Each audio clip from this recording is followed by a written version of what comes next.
ಬಹುಶಃ ಸಾವಿರಾರು ಮಠಾಧೀಶರು ಭಾಗವಹಿಸಿ ಸನ್ಮಾನ್ಯ ಯಡಿಯೂರಪ್ಪನವರಿಗೆ ಆಶೀರ್ವದಿಸಿ ಅವರು ರಾಜ್ಯಕ್ಕೆ, ಜನತೆಗೆ, ಬಡವರಿಗೆ, ರೈತರಿಗೆ ಮಾಡಿದಂಥ ಹೋರಾಟದ ಮೂಲಕ ಕೊಟ್ಟಿರುವಂಥ ಫಲಗಳನ್ನು ನೆನೆಸಿಕೊಂಡು ಅವ್ರನ್ನ ಹರಿಸುವಂಥ ಒಂದು ಕಾರ್ಯಕ್ರಮ ನಡೀತದೆ.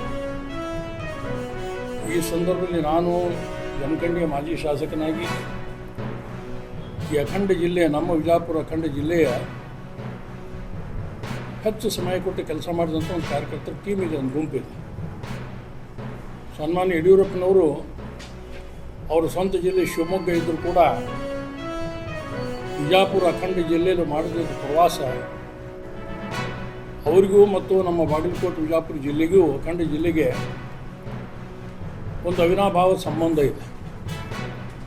ಬಹುಶಃ ಅವರು ಶಾಸಕರಾದ ಮೇಲೆ ಇಡೀ ರಾಜ್ಯದಲ್ಲಿ ಎಲ್ಲೆಲ್ಲಿ ಕಾರ್ಯಕರ್ತರು ಗ್ರಾಮಾಂತರ ಭಾಗದಲ್ಲಿದ್ದಂಥವ್ರು ಹುಡುಕಿ ಸಂಘಟನೆಯನ್ನು ಗಟ್ಟಿಯಾಗಿ ಕಟ್ಟಿದರು.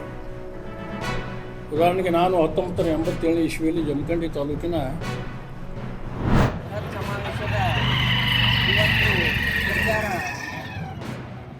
ಈ ನಮ್ಮ ತಾಲೂಕಿನ ಬುರುಣಾಪುರ ಗ್ರಾಮದಿಂದ ಈ ಒಂದು ಪ್ರಚಾರವನ್ನು ಪ್ರಾರಂಭ ಮಾಡಿದ್ದೀವಿ.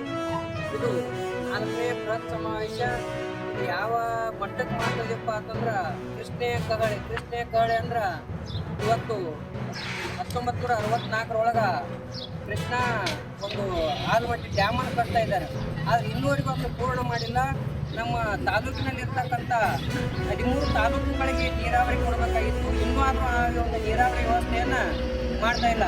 ಅಂಥ ಒಂದು ನೀರಾವರಿ ವ್ಯವಸ್ಥೆ ಆಗಬೇಕು ಮತ್ತು ಸಾಕಷ್ಟು ರೈತರ ಜ್ವಲಂತ ಸಮಸ್ಯೆಗಳ ಬಗೆಹರಿಸಬೇಕಂತ ತಿಳ್ಕೊಂಡು ನಾಳೆ ಬರ್ತಕ್ಕಂಥ ಮೇ 8ನೇ ತಾರೀಕು ಒಂದು ರೈತ ಜಾಗೃತಿ ಬೃಹತ್ ಸಮಾವೇಶವನ್ನು ವಿಜಯಪುರ ದರ್ಬಾರ ಮೈದಾನದಲ್ಲಿ ಪ್ರಾರಂಭ ಮಾಡ್ತಾ ಇದ್ದೀವಿ.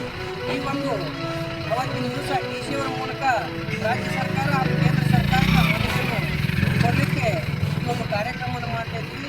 ಬುರುಣಾಪುರ ಗ್ರಾಮದ ಪ್ರತಿಯೊಬ್ಬ ರೈತರು ಕೂಡ ಈ ಒಂದು ಕಾರ್ಯಕ್ರಮಕ್ಕೆ ಭಾಗವಹಿಸಿ ಈ ಒಂದು ದೊಡ್ಡ ಮಟ್ಟದ ಹೋರಾಟಕ್ಕೆ ಜಯವನ್ನು ಕೊಡಬೇಕಂತ ಅವರಿಗೆ ಕೇಳಿಕೊಂಡು ಧರ್ಮ ಸಂಘಕ್ಕೆ